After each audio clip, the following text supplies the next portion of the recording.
All right. Welcome back, everyone, to the show. And I'm so happy to introduce a guest. This is Ian Campbell, and he is an expert in Partimento. He's been doing it for 10 years. He's a teacher. We are really lacking for teachers. And I'm so happy to speak to another person who is interested in Partimento and is interested in teaching composition and improvisation, something that was always a struggle for me when I was an undergraduate and learning music as a child. It's how do people improvise? How do people compose? And coming from a country where the classical music education is essentially rote memorization, performance at recitals or competitions, and that's it. And there's nothing else in terms of the classical education. Sure, there's some theory, but it's usually written. And we explored the past and explored the past pedagogy, we found out it was just totally different the way they learned. And so, Ian, welcome to the show. I'm so thrilled that you're on. Thank you so much for having me, Nikhil. You know, it's I looked at your bio and I was very impressed. The France, the Nadia Boulanger, and said, "Whoa, this is a heavy hitter." So, and maybe we could we're going to touch on that because I'm very curious about anybody who's connected to Nadia Boulanger. I think that's a very interesting figure. I've had a couple of people on who are students of hers, knew her personally. And I think, and of course, Professor Robert Yardley mentioned her. But let's start with you. I would love to hear more about you. What is your background in music? When did you start music? And were you always a composer? Were you always an improviser? Is that something that came second nature to you? Or is that something that you acquired later on as you were older? So, I started off at the piano and taking piano lessons with a teacher down the street for many years, and um, I really struggled. I wasn't uh, I wasn't the good one at recitals. I always felt like I was behind my peers. I remember one of my friends who was also taking piano lessons. We were probably in grade 4 or 5, and he showed me. I think he was trying to be nice, but and he said, "Well, maybe in a couple of years, this is what you'll be playing." Um, Oh. and so I think it was to be encouraging. I took it. Now I take it to be encouraging. Um, but music was always something I was really passionate about. I really struggled with the straitjacket of classical music that you described. My teacher was very formal and very um, there was a box and it was music and there I was feel like, Canada, Singapore, a lot of these former British colonies, we share a lot of that system, the ABRSM, the Trinity, Royal College of Music. So is that similar? Did you know about ABRSM in Canada and all of that sort of thing?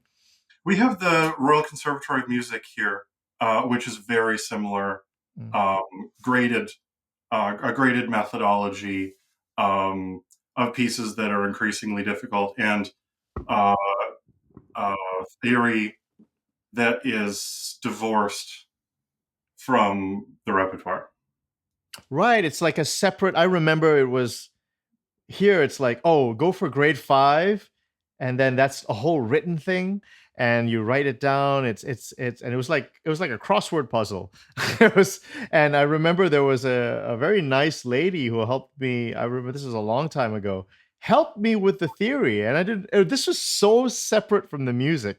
It was Absolutely. almost she was showing me all the cheats of how to pass the test of the theory exam, and I knew about the same as after the theory exam as before the theory exam. And I just want to say maybe that was just my, maybe some people really do get something out of it. I don't want to say that that's everyone's experience, but for me personally, I didn't quite understand how to compose and improvise from that. But anyway, I interrupted you. You were talking about the method that you were raised in, which was Yeah. something like this. Well, and I think from hearing you talk about it on different podcasts, I think our background and probably that colonial legacy is really similar. Um, um, so, but I got really frustrated with doing these increasingly difficult pieces by composers who I didn't really know who Mozart was or who any of these people were, and they felt really far away and really disconnected from me. So when I was in junior high, I discovered jazz. And I went in that direction, and I found a teacher who could teach me jazz piano. And then I Well, started when what age is junior high in Canada? What high year? is you are in you're 12, 13. Okay. Yeah. Great. Um, so I joined the jazz band in junior high and then in high school, and then I went into a jazz studies program when I went to university for 2 years. And then I discovered Brahms and I discovered Bach. And there was no going back after I discovered Brahms and I discovered Bach, because wow. Was there a Uh, particular piece from Brahms that that really knocked your socks off? yes. If I ever get to shake Marin Alsop's hand, I would love to do that, because her recording of Brahms 4 really changed my life. Brahms's Fourth Symphony is just, wow, knock your socks off music. That piece and her recording of it really changed my life. Brahms' Fourth Symphony, amazing piece of music. Listen to the last movement if you want to hear the most intricate and most beautiful form, musical form that I know. It's just so elegant and so beautiful and so well constructed. So were you like a serious jazz pianist and then you came back into classical music, or are you straddling both worlds? I was really focused on jazz. What And kind of, by the way, can I just ask, like, what style of jazz piano were you interested in? Because I was a huge Bud Powell fan, but what style did you like? I am still a huge Oscar Peterson fan, but I didn't boast Oscar Peterson's technique. Um, but that Oscar Peterson, I really love Monk. Um, I really love Kenny Barron. Gene Harris is like a really. I just love the schwunk, the gusto that Gene Harris plays with. There's so much swing and there's so much blues in his playing. So yeah, I sort of put classical music aside, but then Bach and Brahms really pulled me back in. And then I realized something so I did an undergraduate degree in music, but I realized something as I was reading about composers in our music history classes, and I realized that they were taught really differently than we were. And I didn't have I didn't have anything to back that up except little things from music history textbooks where Beethoven was a really competent continuo player, and so was Mozart. And I didn't know anything about Partimenti at this time, but there was a dissonance between the way that I was being taught. That I was a piano major and I did all these courses and they were all kind of separate entities. Yeah. And the way that Mozart was a pianist and he was a composer, and there wasn't streams. And all of these things seemed like they were mutually feeding each other. When you did I know you majored in piano and music theory, right, at the University of Manitoba. So in your do you have that private instruction, I guess, for the individual classes? Did the teacher, when they went through repertoire, did they ever talk about like the music within the piece, in the sense like, oh, this 6/4 chord or 5/3 chord, or look, this is schema? I mean, obviously not, but like, did they ever explore the pieces in a way that was beyond just performance based, as in modern performance based? I was extremely lucky to study piano with a teacher named Charles Horton. I'm just going to show this very beat up book, Harmony Through Melody, by Charles Horton and Lawrence Ritchie. Charles Horton is also a theory professor. And so I was very lucky to study with him, because I started to understand we never did any improvisation, or we never did any composition in our piano lessons. But he has since retired, but he's released a new edition, so you don't have to have a totally beat up book like I do, of his textbook that I've actually seen in some, Adam Neely recommends it on his podcast, and I've seen it in a couple other places too, where people have discovered this book, because it's a really great book, and it's based in historical cantus technique and historical continuo technique. So I was really lucky to study that in theory and to study with Charles, because a lot of connections were made when I was studying.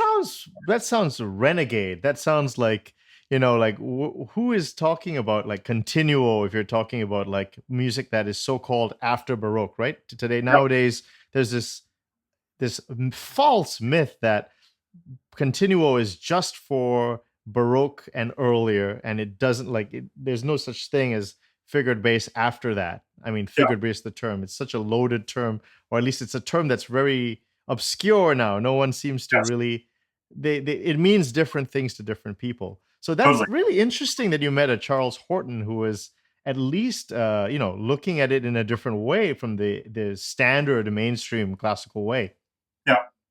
So his co-author, Lawrence Ritchie, studied with Marcel Dupré in Paris, who is a organist, improviser.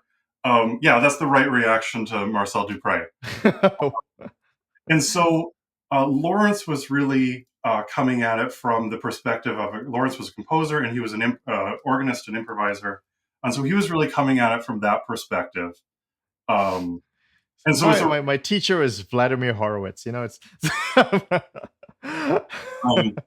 it's my teacher's teacher's teacher. So so it's a really remarkable book, and I was really lucky to study with Charles and to study in that theory method. Okay, what year was that? Because you discovered Partimento 2013, right? So what, or at least in 2013, but I started my undergrad in 2007. Okay. So that would have been 2008, 2009 that I was studying this theory method. So I felt really like I was kind of primed for Partimenti. So music theory, did you get Roman numerals or Schenker or set theory? What did you do with the music theory curriculum at Manitoba? So we didn't do very much with Roman numerals, thankfully. And we did a lot with cantus writing and harmonizing. So the book's called Harmony Through Melody. And so we would take a cantus, we'd harmonize it. The cantus was the soprano, we'd harmonize it as a bass line, and add inner voices to create a chorale like texture. Sort of modally at the beginning, and then it sort of turned into a tonal exercise, and then it turned into going into secondary keys, to secondary mixture. So we went really far from Fuchs. If you're thinking of another method, another person who uses the cantus firmus as the base of their pedagogy. But it was always generating harmony through the horizontal, through the counterpoint, which is there's a lot of crossover between that kind of methodology and between Partimenti. Oh, so like in your exams, you didn't have to what is the subdominant, I mean, the supertonic and all. Do you have to do that? Because I went to Berkeley, and we had a sort of a Schlesinger system. So we had Roman numeral function analysis. Well, essentially jazz theory. So if you watch any of these YouTube channels, I got that. So I pretty much know what that is. But it seems like you had a really cool, really practical education, which is I'm pretty envious. So yeah, that's really great. And so what happened? Is that what sent you into France? So that sent me. I was always really interested in counterpoint. Bach was my guy, and so I discovered EAMA, the European American Musical Alliance, and I was really interested in their counterpoint program. They were teaching species counterpoint. They were teaching canon and fugue, and I thought, oh gosh, people are still teaching this in the 21st century. Let's do it. Um, if I could get a trip to Paris out of it, why not? Um, so I went to France, and I didn't study with Nadia Boulanger because Nadia Boulanger has Mm. uh, passed away in the 70s. Um, but I studied with many of her students, which was a really amazing experience. And they're really trying at EMA, they're really trying to recreate her Mm. pedagogical method. There it Right, is. right. Um, and that's Dr. Lasser, who is the founder and the head of the program. He's a really interesting composer and pedagogue. Um, so I studied. I went there to study counterpoint, but I really got keyboard harmony out of it. Mm. Uh, and keyboard harmony is, um, I really like to think of it as the successor to Partimenti. It's a little bit. The method's a little bit different, but there's so many similarities to Partimenti, in that you're given a baseline, you're realizing it using Mm. a variety of patterns and tools. Um, It's how and the French would have done it, right? I mean, because the Naples conservatories were essentially gone. yes, I mean, I guess they did continue, but in the sense that Partimento, as it was practiced, transferred over to the Paris Conservatory, and they continued a tradition.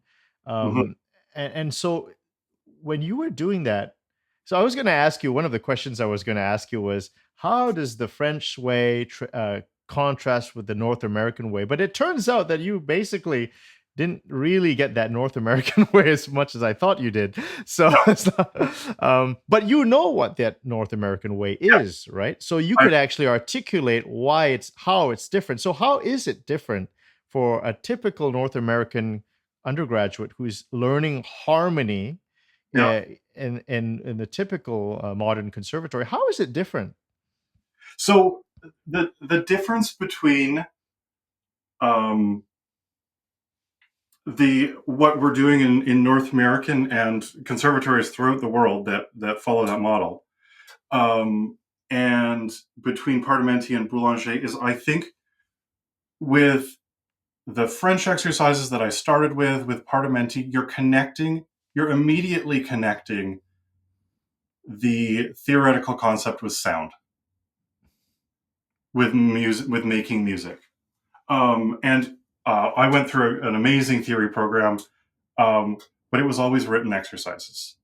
Mm, Um, and there was still a jump for me to make when I wanted to compose, uh, to go from here's some pencil on paper to this is what this thing sounds like. mhm, And what was really revelatory for me in Paris and then studying Partimenti is all of a sudden you you've got this baseline that you're supposed to realize, and you're putting voices against it, and you're singing voices against it, and you're audiating. mm, Um, so um, I remember one of the exercises that threw my brain just so much. Here's a baseline. Don't play the tenor. Sing and solfege the alto, and play the soprano on the piano. oh, wow. You have to keep all of those parts. You have to keep Yeah. all of those parts in your brain, Very horizontal. I That's very interesting. Yeah. very horizontal, and it was so stinking hard.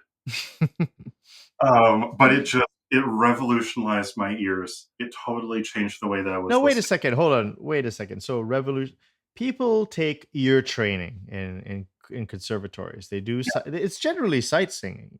Yeah. I know. I guess some places it's fixed do, some places it's movable do, but it's some kind of solfege in a conservatory. Now, how is this making your ear better in a way that's not doing it in the other mainstream way? So I think what a lot of sight singing and a lot of that kind of pedagogy, I had to do all sorts of intervals with, you find different songs that start with Mhm. whatever interval and Yeah. sort of train like Star that. Wars is the Star perfect thing. Wars and Yeah, we've um, heard it all. Yeah. yeah, The Simpsons and Yeah. whatever. Um, but you're just taking this musical element and you're just taking it out of context and it's just becoming this little thing. And you're Um, feeling very proud of it, right? Oh, I you got it. know, I'm playing a minor sixth now. Ooh, go I'm me. a composer now. But music doesn't work that way. Anytime that I tried to sight sing and I would think, okay, this is a major second, then a major second, then a minor second, then a sixth, and then a fifth, and then a seventh, and then I can't process that fast enough. Um, I'm not smart enough for that. And so what this gave me is it gave context for being able, if I was singing in a choir, if I was working on a score at the piano, or if I'm trying to compose something and sort of pull it out of my brain, you're not doing it one interval at a time. You're doing it in Mm. bigger pieces, and it gave singing and playing and doing those kind of exercise really gave me some context. I thought I had really bad ears when I was doing my undergraduate because all of those exercises seemed really like I couldn't put them together. But then I realized I don't have context. I didn't have context that I'm singing this line of mostly seconds, but sometimes that second's going to be the root, and sometimes it's going to be the third, and sometimes it's going to be the fifth of the chord. And I've got a bass line to help me tune that and keep it in context. And there's other voices that are moving along with it. And so when you're sight singing a melody by itself, you've got no context. Yeah. And it's really hard It's an artificial sort of setting. It's not really. Yeah, I know you're so right, Ian. You're so right about this. And I remember when I was doing Partimento, the seconds, the thirds, the fourths, the fifths, the sixths.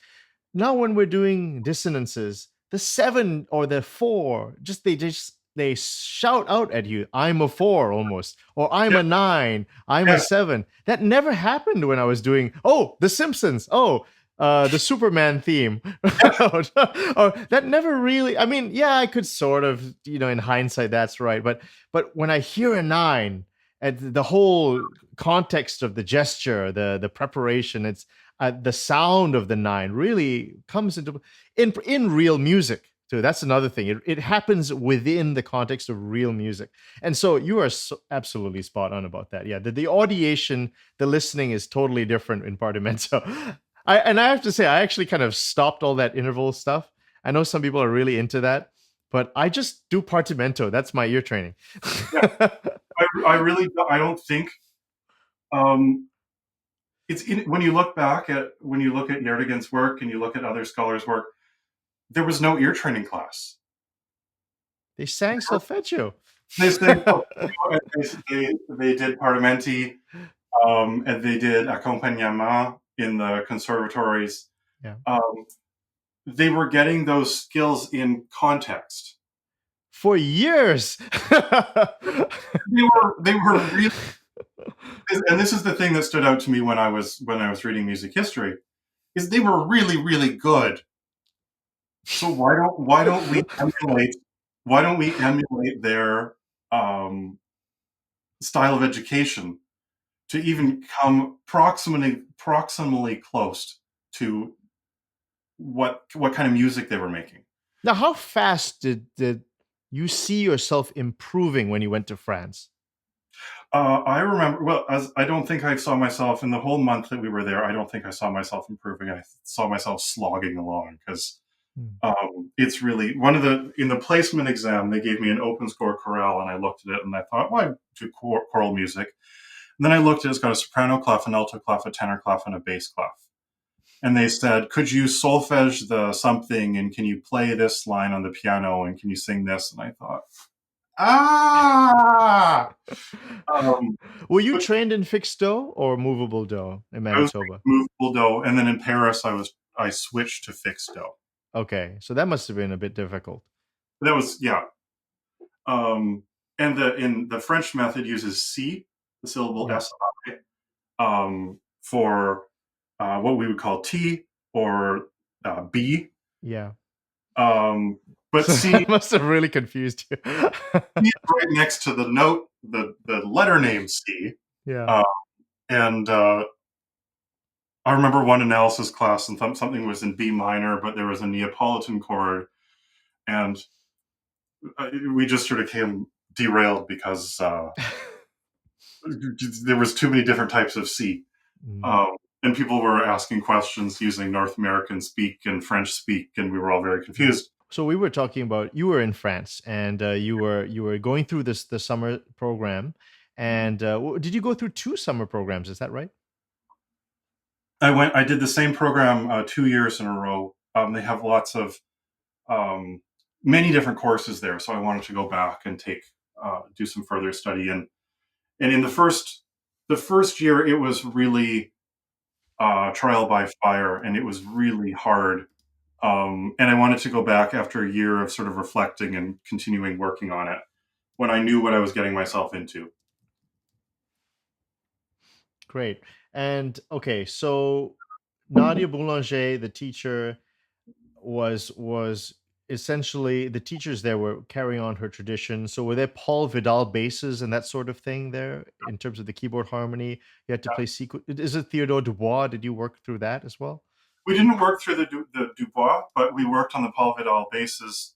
We did a lot of sequences. We did a lot of her patterns, the cadences, the slow sixths.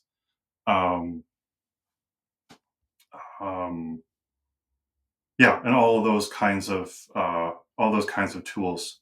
And as a pianist, it was so all of a sudden I had all these things that are part and parcel of classical music, sequences and cadences, Yeah. and I had them in my fingers, and all of a sudden I was able to learn repertoire so much faster. Really? So you felt that helped with repertoire, playing the patterns. Yeah, doing it in all 12 keys, and then all of a sudden you realize this is whatever kind of sequence in Mozart or in Beethoven or whoever, and I was able to latch onto that.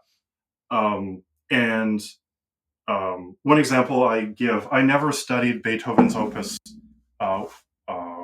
Opus 2 Piano Sonata. Mm.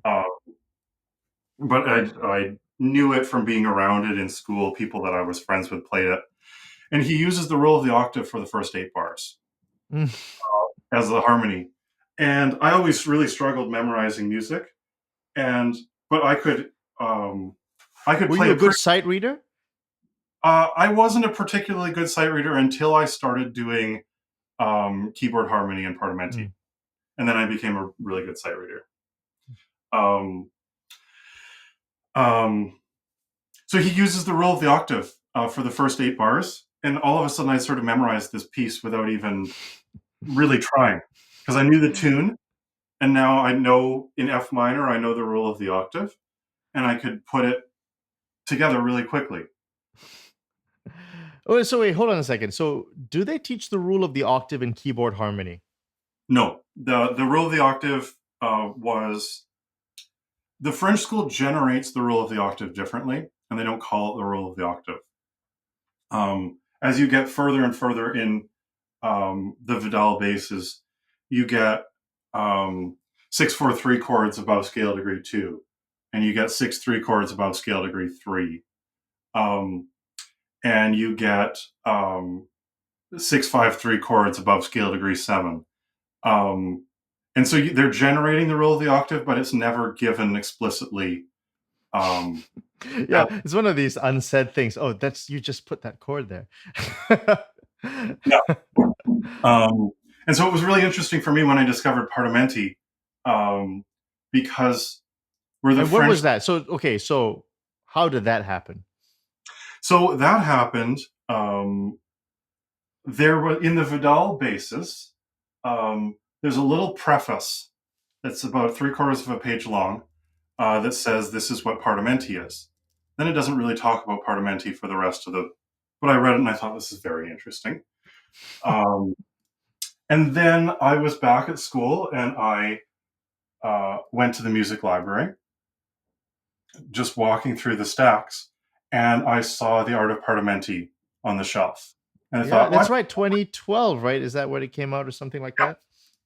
So it would have just been a recent book, and I took it out of. I'm probably the first person that took it out of the library. And I read it, and I thought, "Whoa, this is so cool!" Um, and then I found Yardley, and that really opened up a new world to me because Partimenti, where the French system seemed like you had to study for a decade to Partimenti, although you can do a good decade on it and keep going, it seemed like it was immediately more clear to me, where it was lining up with a lot of the rule of the octave. I'm like, yeah, I know pieces that do this, and I know pieces that do this, and I know. Um, um, so it was all of a sudden, it was like, yeah. Now I look at those Vidal bases, and I'm able to say, they're tacitly teaching the rule of the octave without calling it the rule of Mm. the octave and without showing you how to do the rule of the octave. And I think it's just easier if you show people how to do the rule of the octave. So wait, what's that like? See, I just walked in the door essentially. I'm new to this. 2019. I just walked in a few days ago. So what was it like in 2013? What was the landscape like? And who was there anyone talking about? I know it won the Wallace Berry Award. That's a very significant music theory award, but I don't know, does that ripple across classical music pedagogy in any way? And so in 2013, could you talk to your peers and say, hey, this is Partimento, it's really cool, what do you think about it? So what was it like back then? Um, I don't remember saying the word Partimento and having anyone know what I meant. And so I was kind of a silo unto myself, and it wasn't really until uh, um, I knew there was Yardley out there, and I knew, because I was going to what partimenti.org used to be. Oh Um, yeah, Monuments of Partimenti, yeah. wasn't partimenti.org yet, but it was a similar setup. Um, and I was, yeah, but there was people out there in the world that knew about Partimenti, so I knew I wasn't totally alone. But there was really no one that I uh, knew anything about. Did you share it with your French friends or the people who did the Nadia Boulanger system? Did anyone react to it or know about it? I think I think I'm a little, perhaps like you, where I'm really interested in how to teach things. And most of the people that I went to school with were interested in how to, take this, and I'm going to be a composer and I'm going to apply this. Mm. Uh, and if there's some dissonance in how I'm applying it, okay, whatever, I'll work through that. Um, but I was really curious about sort of the theory of the pedagogy. Um, and so it wasn't really until I went to Menti Party, Tobias Kram's Oh, okay. workshop a few years ago With during the the pandemic. great Tobias Kram. That's right. The famed Menti Party sessions. Okay. I went digitally during the pandemic, so that was great to sort of meet other people who were doing that and to listen to his lectures. And Peter Van Tour gave some lectures, um, and so that was really good to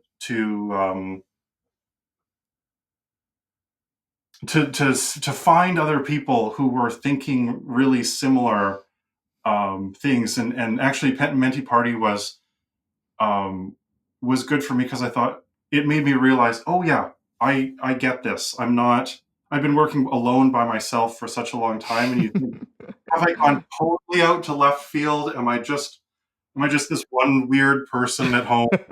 Oh, Uh, there's Ian. He's the Partimento guy. guy, but kind of from left field.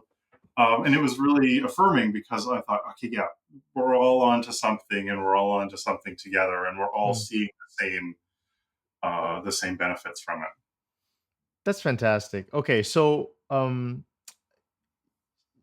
this is actually, I really like your story because your story has so much. It has the French side, it has the Partimento side, it even has the North American side. So you can really sympathetically speak to I think that's one thing that I find that I think is hard to communicate. I think you would be a very good communicator because because I always say this to people. They ask me, how do you learn Partimento? I say, get a teacher, because that's probably the best thing you can do.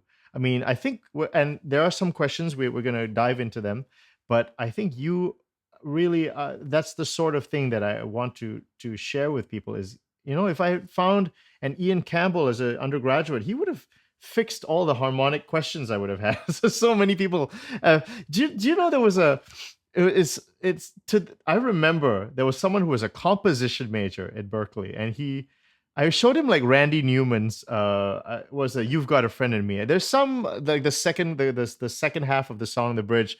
Some other folks might be. There's one part. There's like, I think there's a note that's not right in that chord, and I showed it to him and said, "What's this?" He said, So I have no idea. There's a lot of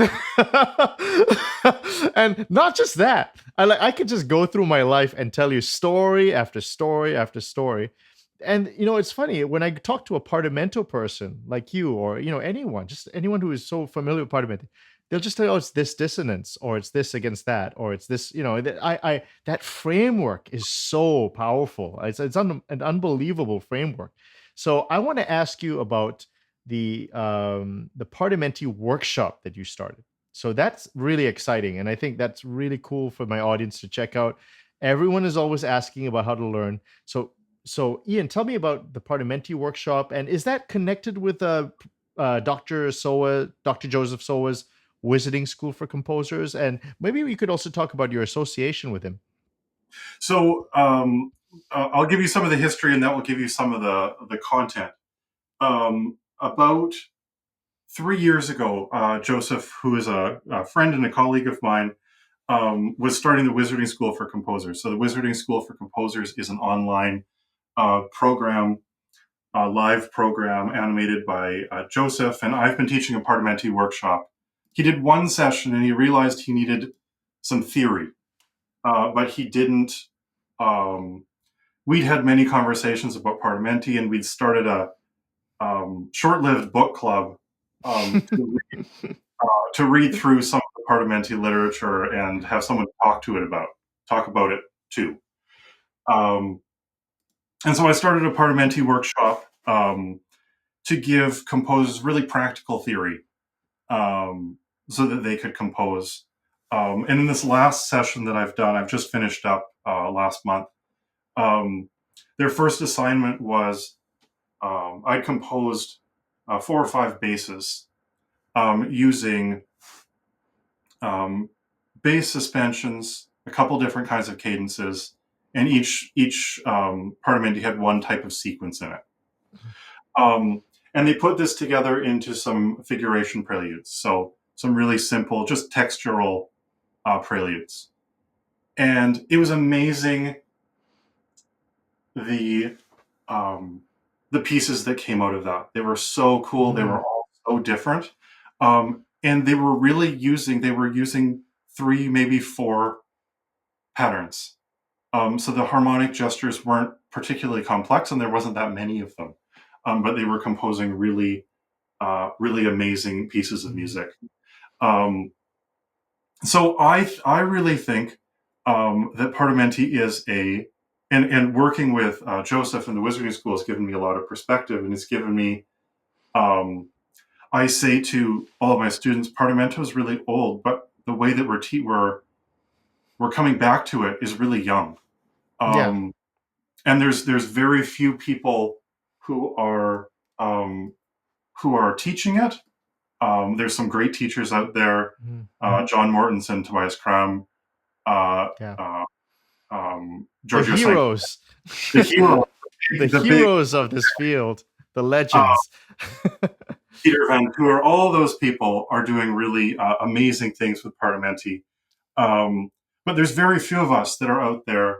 And I think my perspective of helping composers who are writing contemporary music, not historical, not trying to sound like Mozart or to sound like Bach, but writing contemporary music, choral music, or keyboard You music. You have a master's of music in choral conducting, so you have a lot of experience, right, with choirs and that sort of thing, and so this would actually directly help that in many ways. So much so, yes. Doing the singing and playing really helped me as a choir conductor, period. Really to be able to see a full score, the global score, and to be able to take it apart, and to be able to listen to those layers as a conductor.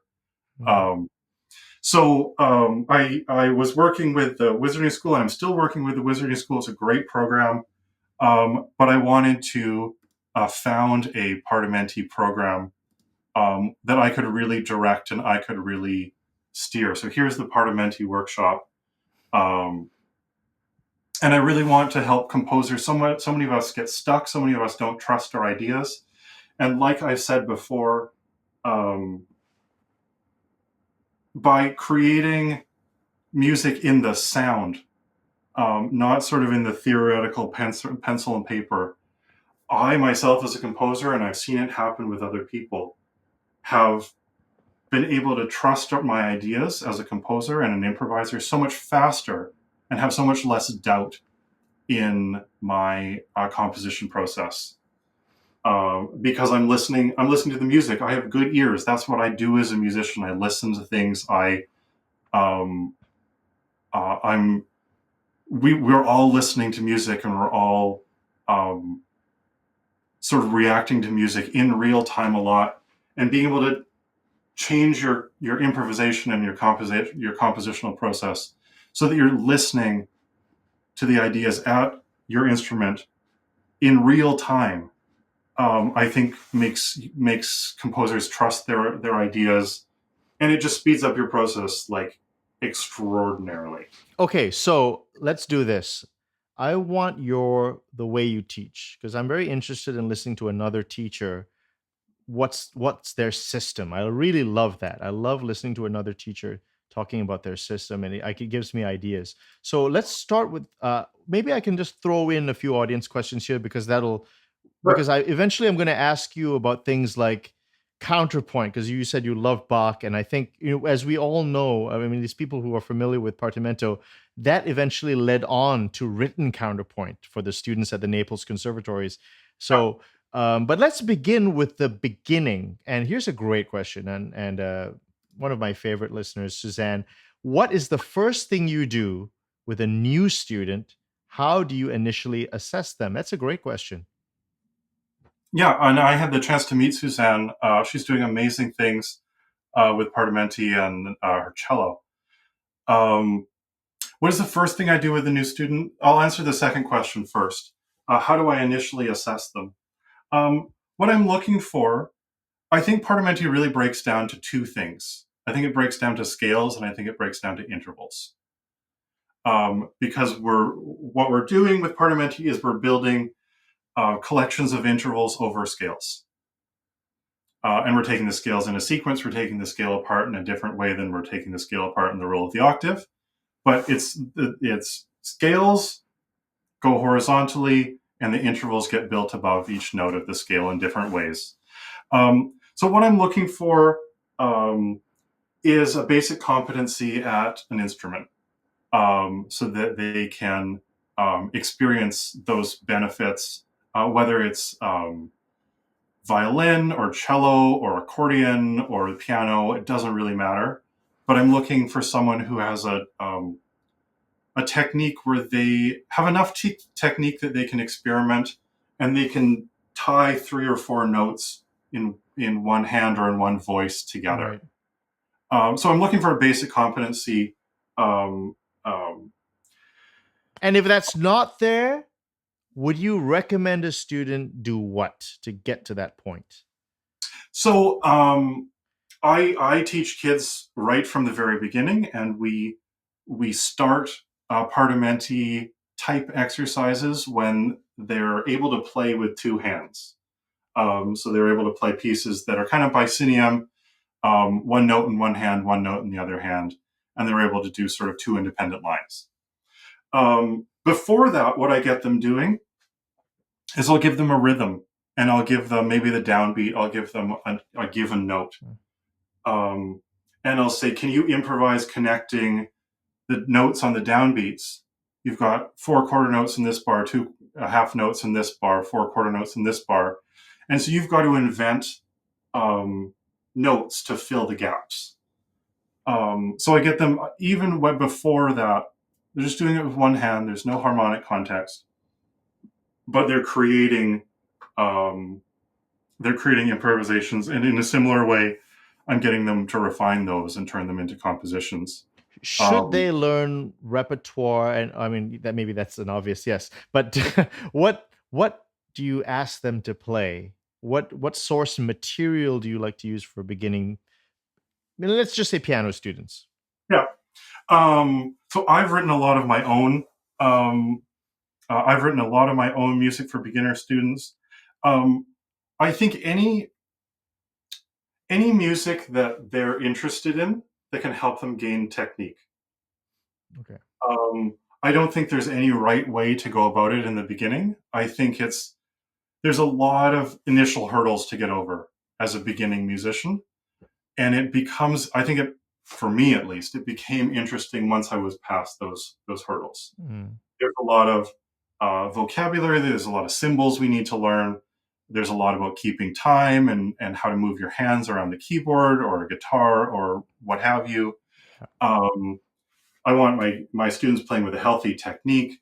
So there's all sorts of things sort of beyond that that I want to get established at the beginning. So whatever kind of repertoire is going to lead them to having a healthy technique, to being able to play, in the case of the piano, play with two hands. Can they do it? Because a lot of students, they tend to memorize their pieces for exams.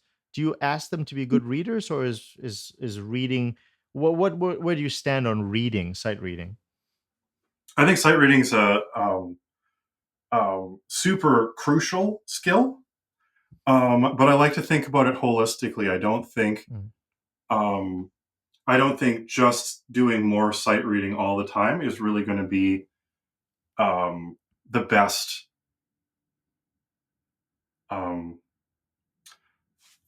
route forward. I think by improvising, that frees your hands up. And by composing, you turn it around and you're attaching the notes. I think it's amazing. Kids are I like this. I don't like your suggestion. I like this way. And it needs to be this way. And they have this really definite concept of their piece that might be 4 or 8 bars long, but they have a really firm concept of it. And I just think it's so cool to watch them be so decisive. And I think it's also really cool. I've done this with probably 40 or 50 kids at this point, and they all have their little musical personalities that start coming out. There's the stories that they share through their music. And so it's really cool right from the beginning of kids' musical experience. They can have their own musical personality that's influenced by the repertoire that's playing. It's influenced by my teaching. But some kids love leapy music that's just all big intervals and it's jumping all over the place. And some kids love these little noodly lines that are really small intervals, and they really like scales. And some kids really like staccato things all the time, and some kids really like it to be legato all the time, and some kids mix all those things up. So it's really cool. Do you have to explain how do you explain things like ornaments, passing notes, accented passing notes, so these sorts of things? Do you let it happen in the music, or do you actually say this is this? How would you explain things to, for instance, generate melodic material? Yeah, I do it both ways. We look at repertoire, um, but I often introduce stuff through improvisation. So with one of the first exercises I do with kids is to get them improvising over a C chord, an F chord, and a G chord. And so if you're moving between those chords at the piano, you always have one note that's in common. Between a C chord and a G chord, you've got a G that's in common. Between a C chord and an F chord, you have a C that's in common. So your hand has something to hold on to. And I get them just making melodies one note per chord, one note per chord, one note per chord. So they're just making melodies up with the harmony. And then they do two notes per chord. And then we talk about neighbor notes. And we add neighbor notes in. So they're doing, instead of doing two notes per chord, now they're doing an ornamentation instead of two notes per chord. And then we talk about passing notes. And hopefully in the repertoire that they're playing at the time, there's going to be a neighbor note. You didn't specify which repertoire, because you said earlier that you were using your pieces, but what repertoire do you like to use? I will use, there's neighbor notes in sort of pedagogical pop music. There's neighbor notes in classical music. One of the things that I like about this approach is these tools are everywhere. Passing notes are everywhere. Neighbor notes are everywhere. As a jazz musician, I remember one of the things that I used to do is I used to take scales as I was improvising and just add upper neighbors or lower neighbors to the scale as I was practicing my improvisational skills. So those tools are everywhere, and I haven't yet had trouble finding an example of those things, of neighbor notes and passing notes in whatever repertoire they're playing. Those are just so ever present in any style of music. That do you correct them if they make counterpoint mistakes, or are you free with that at the beginning? They correct themselves. It's really cool to see their ears coming alive, because I say to them, you've got the C chord, you've got the F chord, and you've got the G chord. You're going to only use notes from the chord. And it's interesting to see them, they play a wrong note and they say, oh, or they sort of recoil from the piano because they hear the dissonance. And it's really amazing to watch kids. I remember playing so many wrong notes in repertoire, and it was kind of whatever. But they're really, when they're improvising and when they're composing, they're really listening. And they're really connecting. They hear that when you're playing a chord and you're playing notes from the chord, those notes fit together really well. And when you play a note that's not from the chord, those notes don't fit together. And kids really react strongly to that. I keep taking us on tangents. So let's talk about the Partimento Workshop. So just to continue Suzanne's question. Now, let's say we're not talking about beginners now. We're talking about people who are, or students who have the chops and now they want to learn Partimento. What do you do? So the first step that I do is I want people to have a understanding of intervals at their instrument. So even before we start with any type of cadence or any type of sequence, I'm going to be giving them upper voices and lower voices. And I want them the first thing I get them to do is patterns of thirds and sixths above or below a given melody. And I really think it's important because Partimenti, we live in this chord-based world. And every student I've ever worked with knows chords really well. Every advanced student that I've worked with knows chords, knows what a C major chord is, C7. They know all of those things. So I really want to pull them out of thinking about and so I get them creating thirds and sixths above and below lines. Because you can't go wrong with thirds and sixths. You can have as many thirds in a row, as many sixths in a row, You can go back and forth between them, and you can create little counterpoints with them. So even before any of the Partimenti stuff, I get them thinking linearly against a melody, doing some really basic counterpoint exercises, and generating those through improvisation. So they're I've worked with some cellists recently, who are sort of playing a polyphonic melody, so they're going back and forth between notes. And I get, if you've got a capacity at the keyboard, just one hand and one hand, thirds and sixths in parallel, and then going back and forth between those intervals. Okay, so this step, is pull people go ahead. out of parts. Yeah. Okay, so this is perfect because I'm going to bring up this question here. How would Mr. Ian Campbell advise someone in their mid-20s with a solid foundation in theory, sight readings, sing well, but not great at playing the piano? Is that what should he get more chops? What should happen here? You know, if you want to learn Partimento and compose in the Baroque style, the Renaissance style, how would that be a hindrance? And also, what sort of books would you recommend? I don't. Let me just collect my thoughts. So I think that if you have understanding, it sounds like you're a pretty sophisticated musician already, and you've got a good understanding of music theory, and you've got some capacity at the piano. The first thing that I would say is learning any instrument and learning Partimenti. I'm going to parrot your advice, get a teacher, because those are both hard things, and they're both a hard thing to do at the same time. I don't think, I don't know of any textbook or any sequence of textbooks that are going for self-study. So the last part of the question is for self-study. I don't know of any textbooks that are going to guide you to that goal. What I would suggest is working through the first 8 Furno Partimenti, and then working through Fenaroli's rules, and only doing the rules from Fenaroli that apply to his Partimenti.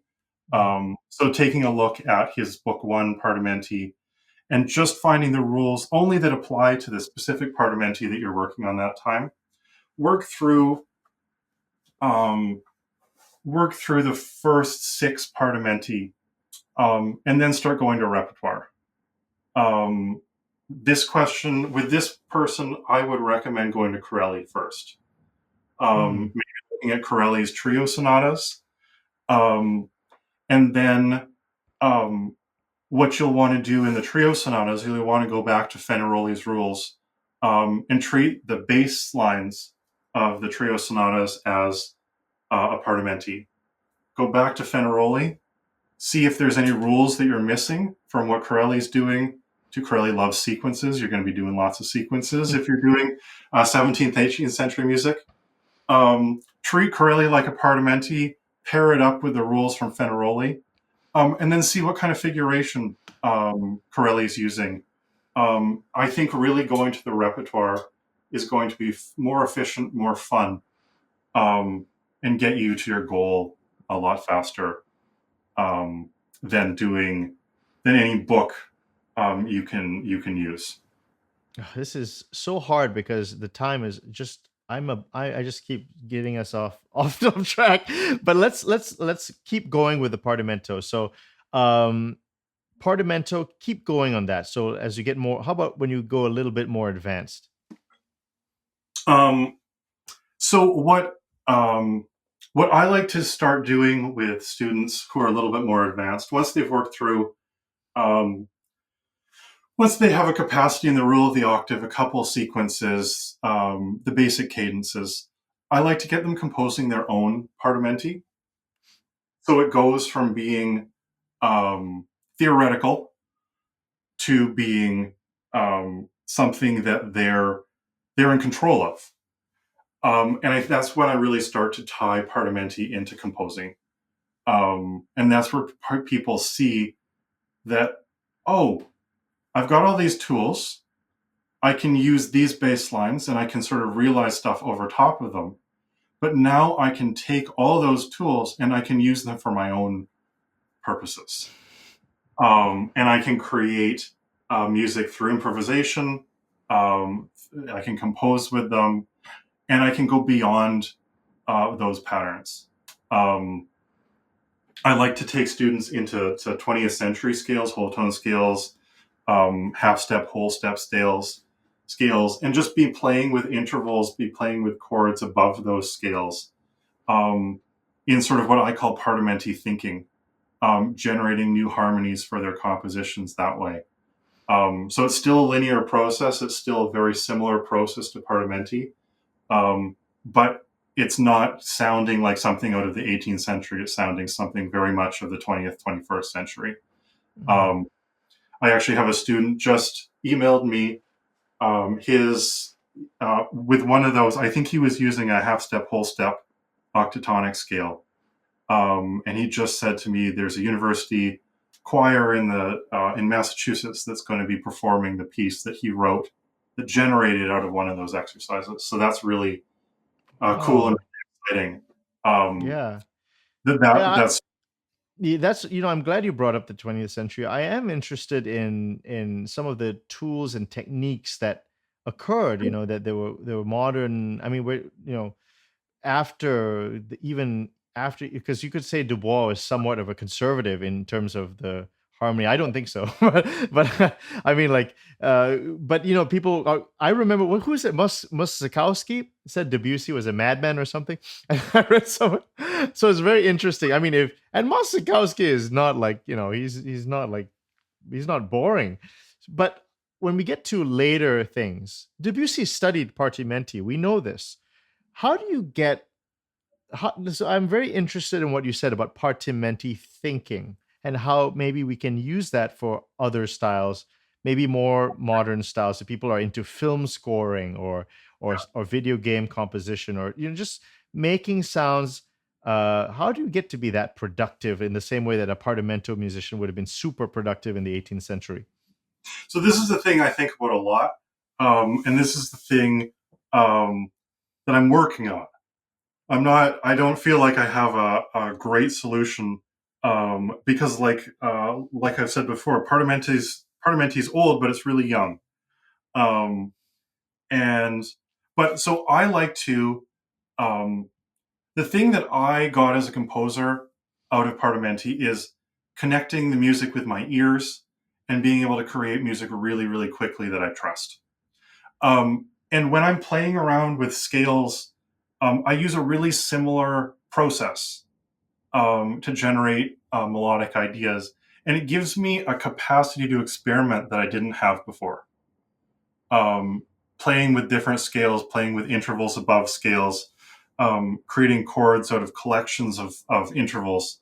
So I think there's a lot of playing around, and I think with the tools that you learn from Partimenti, for example, my student created this piece, and it was just from little exercises that I gave them. So I don't have anything global that I can say here in the 20th century. Here's a way to adapt Partimenti to the 20th century. I haven't got there yet, Mm. um, but I use this kind of thinking as a way to explore and a way to um, create new musical ideas that I can't see any other way of coming to myself. Um, so just using it to sort of freely explore um, uh, has really opened lots of possibilities for me, in creating sounds that I um, might not have been able to find. Yeah. Okay, so final question. If you could reform general music education, How would you do it? Oh boy, this is a loaded question. The I would take away streams. Um, I think it's really important to be good at an instrument, but I don't think we need to only be. I was a piano major, and that's what I did in school. Um, I would take away streams, and I would want to create sort of a maestro approach. So I would want to have students playing repertoire. We have amazing repertoire, but I would also want to get them being creative, composing, improvising. I don't really care where my students, if you want to be a singer songwriter and write songs with your guitar and sing them in coffee shops, if you want to write a symphony, I don't care. But I really think there's something amazing and beautiful about the creative process. And I think we need to take the music that is back in our history and use it as an inspiration to create new music and new amazing music.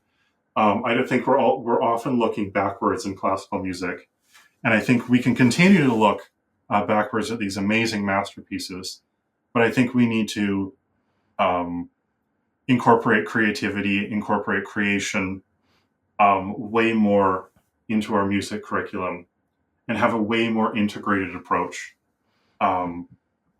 to the different musical tasks, so that your instrument really connects with the music theory, or maybe we'll discard music theory, but the musical understanding that you're getting. I never, we never talked about this, but we talked about your choral conducting masters. What do you think about singing? We never talked about that in the interview. How important is singing? Extremely. That's one of the reasons why I did a master's degree in choral conducting, because I thought I would actually get more out of it than a composition degree. Because as a singer, as a conductor, you're looking at the global score and you're listening to all these voices,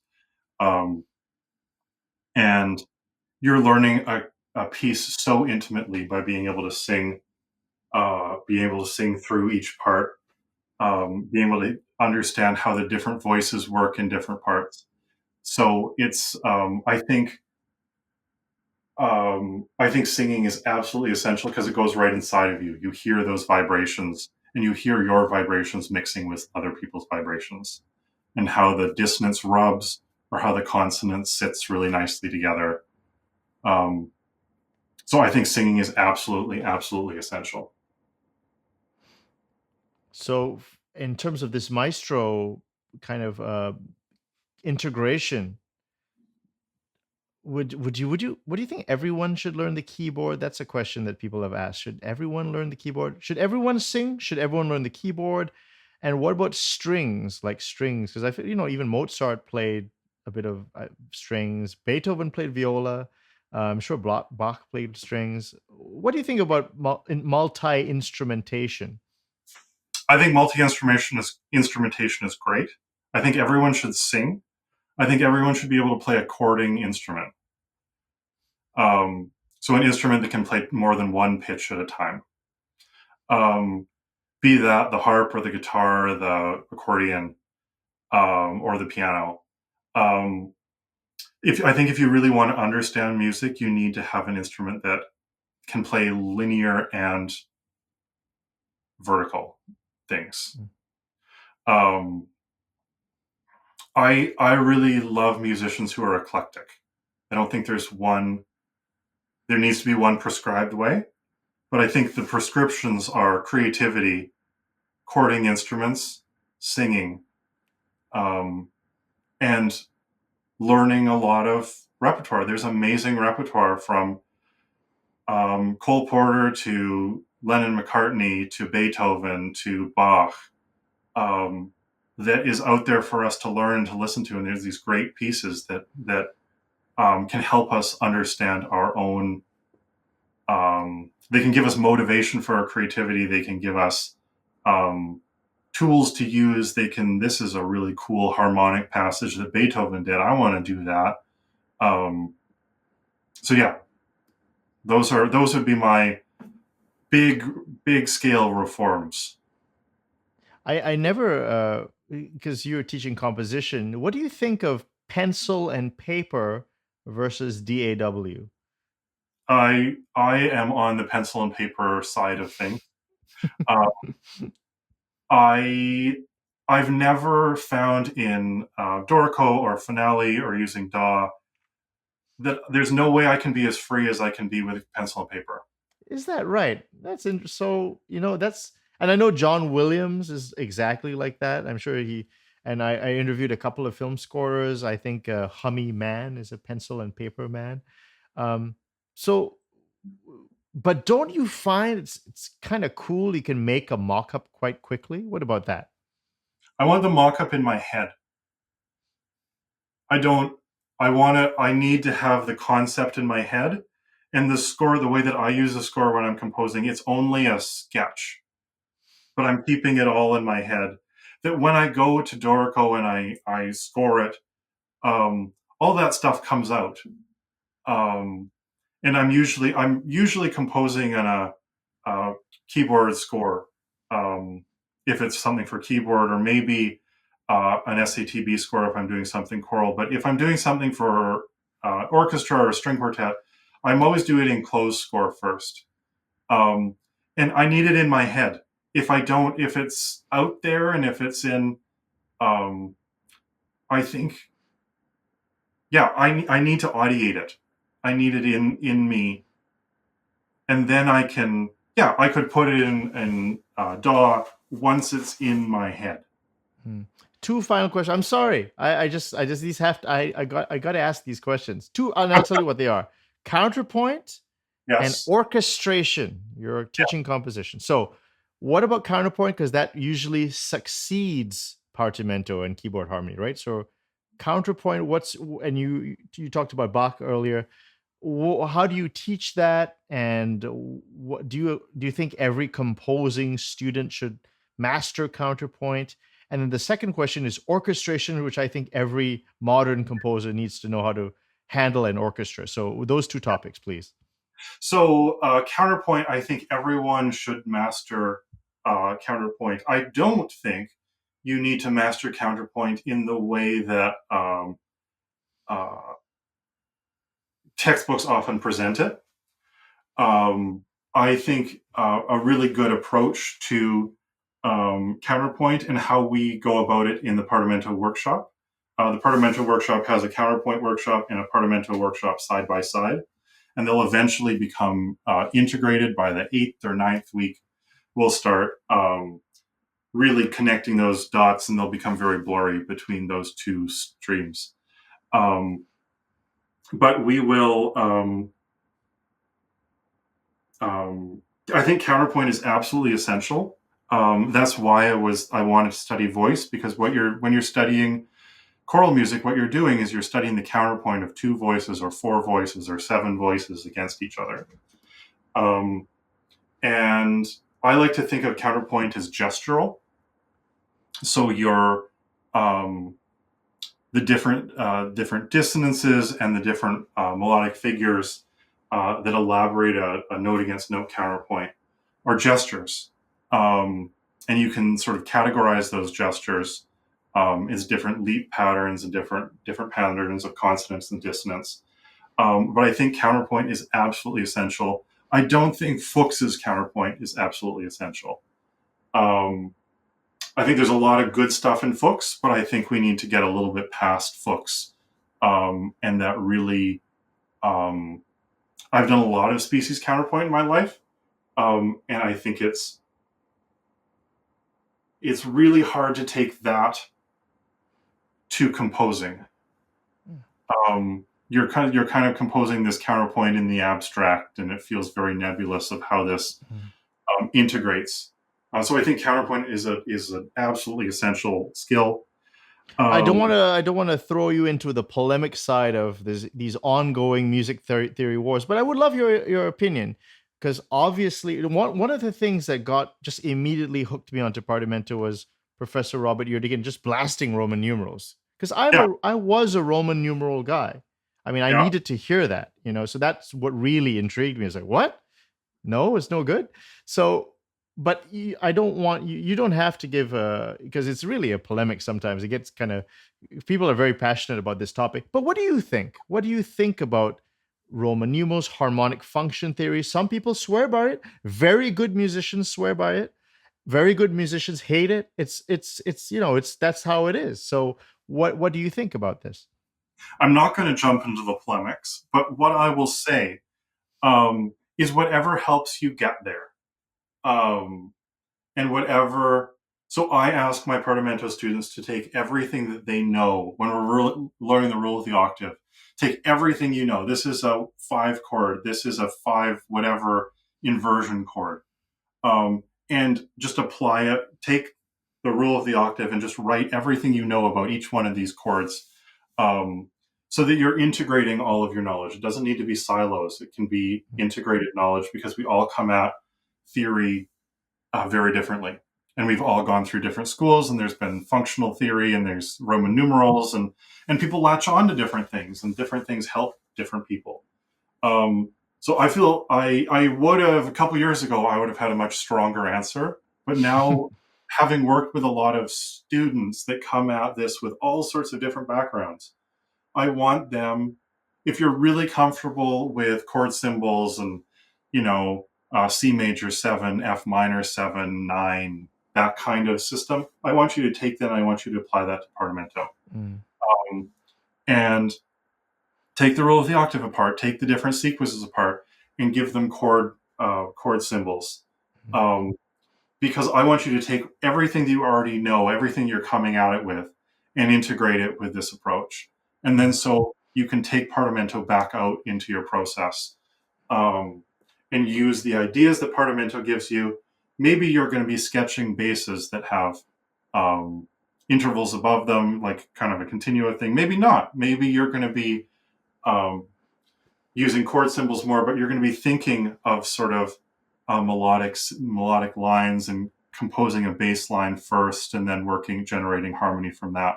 So I don't teach Roman numerals. I don't think they make sense to me in that way. I don't see the logic in having all these pivot chords and that kind of stuff.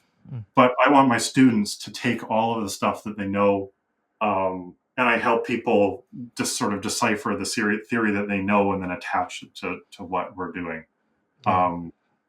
So Yeah, I asked. That's my ecumenical approach. So anyway, the final question for you, Mr. Ian Campbell, is orchestration. I think orchestration is really important. I think being able to imagine different instruments in your mind is really important. I was really lucky. I was an organist at a church for 10 years. And so getting to play the organ is kind of like getting to play an orchestra at your fingertips. And my organ teacher said, I'm not really going to teach you about registration because you've studied orchestration, you're a composer. Take these things, mix them, and see what you get. And that was really great advice. And then from there, I just played with it. And most of the time, things worked out pretty well.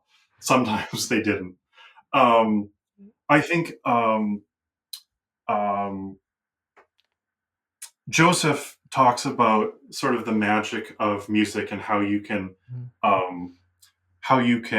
give people goosebumps. And I think there's so much we can give people goosebumps through different orchestrations. You can take something very plain and orchestrate it with strings and an oboe and a little bit of keyboard music underneath, and then it becomes really musically powerful. So I think there's a lot of importance in orchestration. I think the best way to study it is kind of my organ teacher's approach.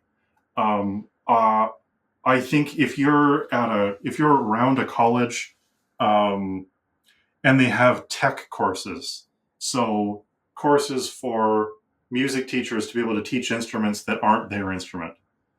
So they've got a string tech where you're going to learn violin, cello, viola, bass. And if you've got a brass tech where you're going to learn trumpet and trombone and French horn, I think those are the best courses to take to learn orchestration, because you're going to be learning how to play each different instrument. You're going to be learning how to play sort of what works on different instruments. You're not going to become particularly good at any of those instruments, but it's going to give you a taste of what it's like to play that. You can grab an orchestration book, but I think actually I'm probably sounding like a broken record, but I want people to make music, and I want people to make sound, and I want people to feel what the difference between pulling a bow and blowing into a trumpet feels like before they compose music for those things. So yeah, that would be that's my 2 cents on orchestration. Well, the great Ian Campbell, he is the founder of the Partimento Workshop. Please, if you're a student and you're interested, I recommend you check it out. Also, you can go to his website and learn more and contact him for lessons. Ian, it's really been a pleasure. I hope you had a good time. I like chatting with you. It was a lot of fun. It was fun for me too. It's always great. It felt so lonely for so long, sort of being in my own parliamentary world. It's so great having your podcast, and having it feels like That's the world exploded, hasn't it? It's like everyone is talking about Partimento now. Isn't it so cool? It's like, and it's going to be like, I think the next 5 years, it's one of these inevitable things. I mean, it's historical, you know. And what was it that Professor Derek Remish said? It's made figure bass and general bass cool again. It's really it's kind of, because that's what it is in that big umbrella, basso continuo and everything. That's the way it's thinking. So I applaud you and I applaud your work, and I think I mean, what a rich history you've had, and I think I would love for more students to go to you, because I know if you get a bad teacher, it could really just set you off for years. So really, I wish you all the best. I wish you great success with the Partimenti Workshop, and please come back on again. Okay, I think I was so fun to talk to you, and maybe we could have a panel, or maybe we could find more topics to talk about, because it was really a lot of fun. So Ian, thank you so much, and I'll talk to you soon. Thank you so much, Nikhil.